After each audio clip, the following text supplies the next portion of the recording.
कुछ लोग बड़ा बोलते हैं कि हमने ये किया वो किया।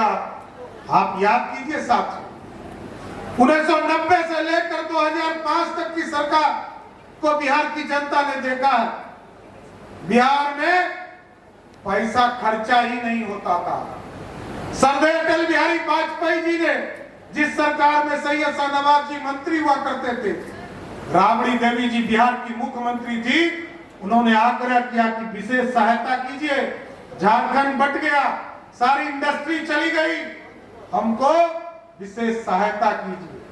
और अटल जी ने 2-2 हजार करोड़ रुपया करके 6,000 करोड़ रुपया इस बिहार को देने का काम किया साथियों। लेकिन 2005 तक 1 रुपया खर्चा। और यही ध्यान लीजिए साथियों, ये लुधियाना कलकत्ता का जो एक्सप्रेस वे, इसी पर हम लोग 1675 एकड़ जमीन दिए हैं डोभी के पास, जो इंडस्ट्रियल पूरी तरह पूरे देश में 10 जगह पर इंडस्ट्रियल हब बनाने का काम किया जाए। और इंडस्ट्री के हब के लिए हम लोग डोभी में भी प्लांट लगाने का काम शुरू करेंगे। और अभी साथियों चर्चा किया कि पानी की किल्लत हो रही है, औरंगाबाद शहर को पानी नहीं मिल पा रहा, और कुछ लोग जमीन के नीचे से पानी खींचने का काम कर रहे हैं। तो मैं उसको जरूर जांच करवाऊंगा, यदि दोषी पाए जाएंगे तो जरूर कार्रवाई किया जाएगा साथियों, इससे पीछे नहीं। दूसरी कोई ताकत नहीं चाहिए,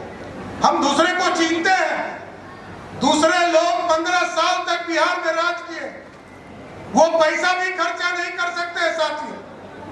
और वहां एक ही परिवार, एक ही व्यक्ति राजा, वहां एक ही हो सकता है, दूसरा कोई नहीं हो सकता है। यहाँ तो सेवक होते हैं, प्रधान सेवक दिल्ली में बैठा है और बिहार के प्रधान सेवक पटना में बैठे हैं, लेकिन वहां तो एक राजा है, एक रानी है, और 2 राजकुमार और 7-7 राजकुमारी है साथियों। अब आपको तय करना है, राजशाही चलाना है कि लोकतंत्र चलाना है। इसलिए साथियों हम आप लोगों से आग्रह करें, किसानों से विशेष तौर पर आग्रह करें, देश में किसानों की सरकार बनाए रखना, बिहार में लुटेरे की सरकार नहीं आने देना। इतने लोग एमएलए बने हैं ना, एमपी बने हैं, उनसे कुछ होना है क्या? ये बता दीजिए ना, एमपी बने हैं 2-2, करेंगे क्या भाई? चाहे औरंगाबाद हो या काराकाट हो, उसके सांसद करेंगे क्या? ये चिंता कीजिए आप लोग। देखिए, उचित रास्ता चुनिए, और उचित रास्ता चुनिएगा तो औरंगाबाद का भी कल्याण होगा और इस मगध की धरती का भी कल्याण होगा। इसलिए आज हम सभी किसानों का स्वागत भी करते हैं और गोपाल जी को विशेष तौर पर धन्यवाद भी देते हैं कि आपने इतने बड़े पंडाल में सभी साथियों को बुलाकर एक साथ बैठाने का काम किया और चिंता किया कि बिहार कैसे बढ़े, बिहार कैसे विकसित हो, देश कैसे आगे जाए, इसकी चिंता किया। और आज हमारा अभियान भी चल रहा है, हम 15 दिनों तक लगातार अभियान चलाएंगे। इस अभियान में कहीं ब्लड डोनेशन का काम भी चल रहा है, हमारे कार्यकर्ता खून भी दे रहे हैं, हमारे कार्यकर्ता पेड़ भी लगा रहे हैं, हमारे कार्यकर्ता हॉस्पिटल में जाकर एक तरह से सहायता भी। हम लोगों ने तो अभी 20 दिन पहले हम लोग इंद्रपुरी बराज आए थे साथियों, माननीय मुख्यमंत्री जी के साथ, पूरे औरंगाबाद को पानी कैसे देना है इसका चिंता कर रहे हैं। यहाँ कैसे कोई पानी निकाल सकता है, एकदम उसको रोकने का काम किया जाएगा और पूरी तरह औरंगाबाद शहर को पूरी तरह इंद्रपुरी बराज से पानी लाकर यहाँ शुद्ध पेयजल देने का काम किया जाएगा।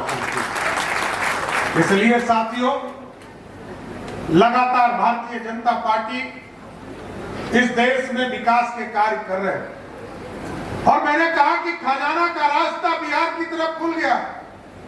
पहली बार एक्सप्रेसवे बनाने का काम शुरुआत हुआ है सर, 3 बड़े एक्सप्रेसवे हमें मिले हैं और तीनों एक्सप्रेसवे बिहार के लिए मील का पत्थर साबित होगा सर। अभी हम चिंता करते हैं कि पानी की समस्या पूरे साउथ बिहार में होती है और 5 बड़ी नदियां गुजरती है इस बिहार में, पूरे साउथ बिहार में, सोन नदी, क्यूल नदी और चानन नदी। गंगा के है इस पार 5 बड़ी नदियां हैं साथियों।